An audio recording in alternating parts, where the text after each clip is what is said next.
In some ways, treating the traumatically injured patient is very similar to treating a non-traumatically injured patient, and in other ways, or in other cases, it can be very different.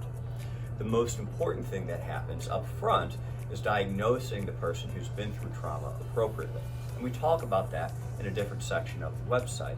When we have that diagnosis and we know whether or not there are instabilities, which is any vertebrae that aren't moving appropriately, then we can develop a very specific treatment plan to make sure that we create as much stability in the spine where it has been lost, if that's the diagnosis, and if there are any areas that are injured too badly, to avoid them until the appropriate time to try to stabilize.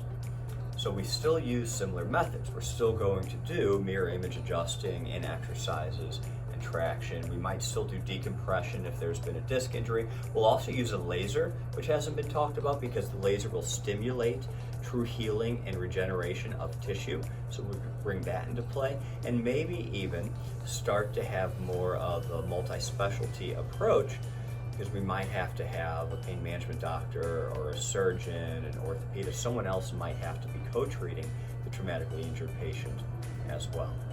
So those are some of the differences, but still maintaining some of the principles that we use for everyone else that comes into the office.